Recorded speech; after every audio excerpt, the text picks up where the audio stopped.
Let's get started with our first news. Khamzat has officially buried the hatchet with Team Khabib. Even though Khamzat and Khabib were never true enemies, there was a brief moment of tension between them, a rivalry that flickered more in the media than in reality. That tension was quickly shut down by Chechen leader Ramzan Kadyrov, who stepped in to keep things from escalating. But now, with Khamzat's latest social media post, it's clear he intends to strengthen a relationship that was once strained but never broken. Just 2 days after Islam's dominant welterweight title win over JDM at UFC 322, Khamzat posted a powerful photo on Instagram. The image alone sent a message, but the caption made it unmistakable. He wrote, "The wolf and the eagle are not always close, but when you need to protect the mountains, they will always protect them together." A line that instantly captured attention across the MMA world. It was symbolic, poetic, and carried a sense of unity between two of the sport's most intimidating forces. For years, fans speculated about friction between Khamzat and Khabib, their competitive spirits, their rapidly rising careers, and their overlapping influence in the sport created a natural narrative of rivalry. But behind the scenes, there was always mutual respect. The supposed beef was more of a storyline that came and went, fueled by outsiders rather than the fighters themselves. And now, with this post, Khamzat has made it clear, whatever distance existed before is gone.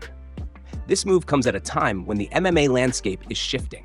Islam's dominance at welterweight has opened a new era, and the unity between camps only strengthens their influence.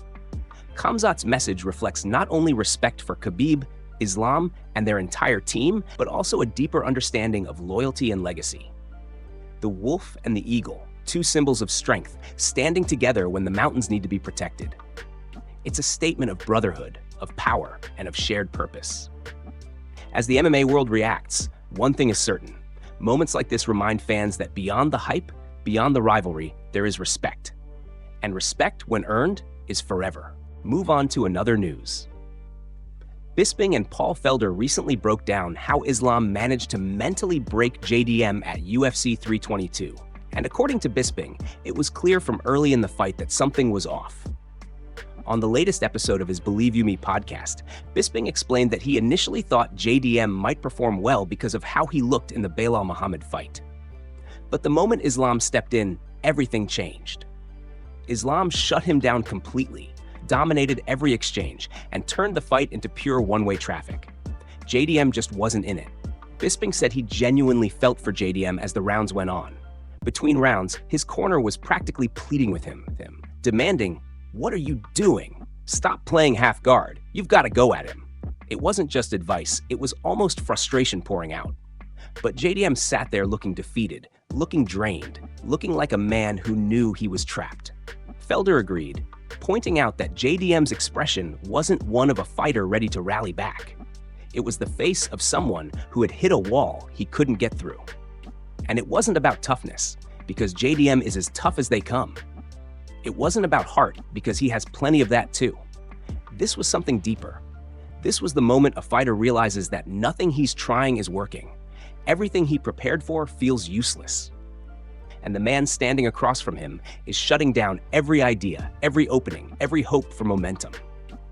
By the end of round 1, maybe round 2 at most, JDM probably knew what the next 25 minutes would feel like.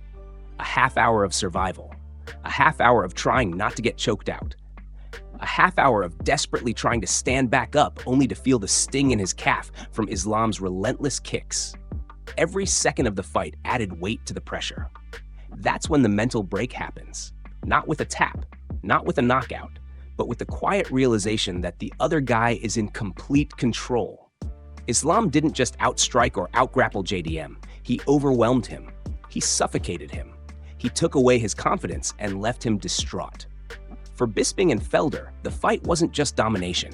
It was a masterclass in how a champion breaks an opponent without ever needing to finish them. Move on to another news. Coach John Kavanagh has shared some surprising details about what JDM experienced during his loss to Islam at UFC 322.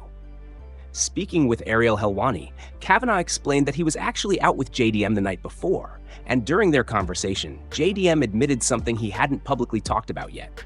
He said that Islam's power genuinely shocked him. It wasn't just strong, it was the kind of strength that makes you rethink everything in the moment. Kavanaugh went on to say that he found Islam's performance incredible, especially considering the weight jump involved. Moving from 145 to 155 is already a tough 10-pound jump, but going from 155 to 170, that's 15 pounds. And in MMA, that difference feels massive. Yet Islam handled it like it was nothing, stepping up a division and dominating a fighter as skilled and dangerous as JDM. When describing JDM, Kavanaugh emphasized that he's a big man, a solid unit, someone who normally feels powerful even among welterweights. But despite that, JDM admitted he couldn't believe how strong Islam felt in the clinch, on the ground, and even in the striking exchanges. It wasn't normal welterweight strength. It was something different, something that caught him completely off guard. When Helwani asked how JDM was handling the loss, Kavanaugh was honest. He said JDM was bummed. There's just no way around it. Losing at that level, under those lights, on that stage, with that much hype, it hits hard. And as Kavanaugh explained, there's really nothing anyone can say to make a fighter feel better in that moment. The disappointment is too fresh, too real. According to Kavanaugh, even last night, JDM still looked deflated. He wasn't angry, he wasn't making excuses. He was simply down, trying to process what happened. The loss, the power, the pressure, the expectations, all of it weighed on him. But Kavanaugh also noted that JDM wasn't alone. His wife was there, his kids were there. And that support, even when the fighter feels at his lowest, is what helps him eventually stand back up. Kavanaugh believes JDM will pick himself up, regroup, and come back stronger. Losses hurt, but they also transform fighters. And for JDM, this moment, this shock, this setback, could be the start of something even bigger. Move on to another news. Coach John Kavanaugh has given an exciting update on Conor McGregor's return, revealing that Conor is back in the gym and fully committed to making his comeback at the UFC White House event. According to Kavanaugh, Conor has asked him to lay out a detailed program leading up to June, mapping out how they'll ramp up his training to ensure he's ready to compete at the highest level. He's showing up consistently, most mornings early, and he's fully invested in the process.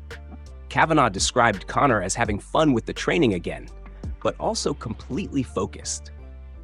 After the most recent show, Conor sent him messages expressing that he wants to fight everybody, emphasizing his hunger and competitive drive.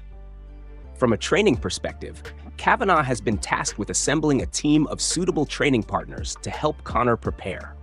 Some sessions will take place in the gym, while others will be held at Conor's house, creating a fully immersive training environment. Despite the excitement, Kavanaugh noted that decisions regarding the fight card itself, management, and UFC approval are outside of his control. His role is entirely focused on getting Conor ready physically and mentally. He said that Conor's dedication is clear, and if it's Conor's choice to fight, then he's all in. The timeline points toward a potential walkout in 6 or 7 months, and Kavanaugh believes the motivation and commitment are genuine. The coach highlighted that the last attempt at a return came so close to fruition, and this time, Conor's energy feels different. He's locked in, motivated, and ready to put in the work necessary to make the comeback successful. Kavanaugh also noted that Conor's attitude has shifted slightly compared to past preparations. While he's still the fighter fans know, confident, outspoken, and fearless, there's a renewed focus on execution, structure, and consistency in training. Conor's return has generated enormous anticipation within the MMA community, and Kavanaugh's insight provides a behind-the-scenes glimpse at the preparation required for a fighter of his caliber. It's not just about the physical training, but also the mental commitment, the strategy, and the daily grind that will ultimately determine success. Fans can expect Conor to be fully locked in, ready to compete, and determined to make an impact when he steps back into the octagon. This comeback isn't just a return to action, it's a statement. And Kavanaugh's update confirms that Conor is treating it with the seriousness and intensity it deserves. Move on to another news. Jorge Masvidal recently shared the wild story of his encounter with Chanko, also known as John Pork, on his podcast, giving fans a first-hand look at what went down. He revealed that he was on his way to confront Dylan Dennis, ready to handle business, only to find out that Chanko had already beaten him to it. Masvidal described the moment he ran into Chanko immediately after the incident, explaining that police initially stopped him, mistakenly thinking he was involved in the chaos. Masvidal said he'd get his ass beat by the Muslim Brotherhood. They stole it from me because I was literally on my way to whoop this mother's ass. They had been sending a couple of messages, and I was like, all right, cool. You keep sending these messages, brother. We're gonna have to see each other. As he walked from the VIP room toward his seat, he ran into Chanko. Masvidal recalled, I'm like, what's up, man? The police are all over. I go, what happened, brother? And he's like, no, just chilling, bro, all good. Then I notice his hands are bloodied, and I'm like, nah, something happened. What happened with you, man? Look at your hands. He goes, no, all good, bro. Little problem. I took care of it. I go, all right. After that brief interaction, Masvidal took a picture and kept walking toward the arena, only to be stopped by the UFC security team. He said, the UFC starts coming running at me, saying, you stay right here, don't move. I'm like, what? What just happened? What did you get into? They're grabbing me, holding me, and I'm like, I just literally got here. Fortunately, Masvidal was always accompanied by 2 security guards provided by the UFC, who knew him well and vouched for him, assuring everyone he hadn't caused any trouble. By the time Masvidal made it to the main event, the fight he had been anticipating had already played out. He explained, all the good fun was taken away already. Dylan Dennis had already been mopped up, kicked in the face, made to eat, made to lick the floor, and then they kicked him out and banned him. So sucks for you. Masvidal's story captures the chaos, confusion, and unexpected twists of a night that could have been a showdown, showing just how quickly things can escalate in the MMA world, and how timing, luck, and a few security guards can completely change the outcome. Move on to another news. Carlos Prates made waves today by calling out Islam Makhachev, following an impressive performance that had the MMA world buzzing. After knocking out Leon Edwards in the first round, Prates didn't hesitate to throw down the challenge. He said, I'm the easiest fight for Islam because Kamaru Usman, he's a bad. He's already damn good at wrestling. I'm different. I get taken down the most. Come fight me. It will be easy for you. The remarks immediately caught attention because Carlos and Islam had already shared a few friendly encounters leading up to UFC 322, and the challenge carried both respect and a competitive edge. Islam himself was reportedly surprised by the way Prates KO'd Leon, especially considering how much he smokes. The shock factor was real, as fans and fighters alike couldn't believe the level of dominance Prates displayed in such a short amount of time. Prates' energy in the gym and in the octagon has been electric. He even joked during interviews, saying, let's go. Nutella cake, bro. Nutella cake. Thank you, buddy. Thank you. It was a moment of levity amidst the serious competition, highlighting his confidence and charisma. But make no mistake, behind the humor lies an athlete capable of taking on top-tier opponents. He beat a former champion in clear fashion, a knockout that left no doubt about his skills and potential. Both Carlos and Islam are recognized as exceptionally tough, young, and talented fighters. Their styles are different, yet both demand respect in the cage. Prates' challenge isn't just bravado, it's a strategic call-out aimed at testing himself against one of the best. Observers have expressed surprise at how fighters like Carlos, who openly smoke and keep a laid-back lifestyle, can step into the octagon and completely dismantle a former champion. It's a testament to his natural talent, timing, and striking precision, combined with the kind of mental toughness needed to compete at the highest level. Fans have already begun debating how a fight between Islam and Carlos would play out. Would Islam's elite wrestling and grappling control the pace, or would Carlos's unpredictability and striking power create chaos? The MMA world is buzzing with anticipation, as this potential matchup promises action, intensity, and a clash of styles that could redefine both of their careers. One thing is certain, Carlos Prates is not holding back, and his bold call-out has positioned him as one of the most talked-about fighters in the conversation right now. Move on to another news. Mighty Mouse recently broke down JDM's performance at UFC 322, raising the possibility that JDM fought the night against Islam Makhachev while dealing with an injury. In his UFC 322 analysis on YouTube, Johnson pointed out that while fighters often grime mace during exchanges, JDM was doing it almost the entire fight, a clear signal, in Johnson's view, that something was wrong physically. He said the consistent expressions of pain and discomfort were not typical, suggesting that JDM may have entered the octagon not at 100%. Johnson explained the mechanics of dealing with takedowns, noting that the proper response in that situation is to accept the initial move, perform a butt scoot, transition to your back, and get your hands directly on your opponent's face to create distance. From there, a fighter can start framing and attempting to regain position. But throughout JDM's fight, Johnson observed a grimace that persisted far beyond normal reactions to being taken down.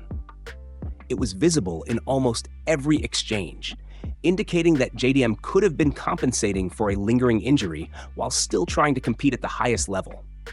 The analysis highlighted how fighters sometimes push through injuries, trying to maintain composure while still executing techniques under duress.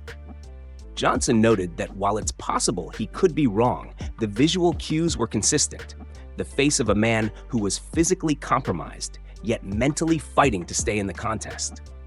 JDM's determination was undeniable, but the repeated grimacing suggested he was carrying more than the typical wear and tear of a hard-fought bout. This perspective adds context to why JDM struggled in certain positions against Islam, who controlled much of the fight. Johnson emphasized that the subtle indicators, like facial expressions and body tension, often reveal as much as the scoreboard. In JDM's case, the combination of persistent grimacing, difficulty in handling takedowns, and slower recovery between exchanges suggested a fighter battling through an unseen obstacle. Ultimately, Johnson's breakdown provides insight into the challenges JDM faced that night, offering fans a deeper understanding of what went on beyond the obvious dominance by Islam. Fighting through injury in the octagon is a testament to a fighter's heart, but it also impacts performance, decision-making, and energy management throughout the fight. JDM's courage and determination were evident, even if the injury subtly influenced the flow and outcome of UFC 322.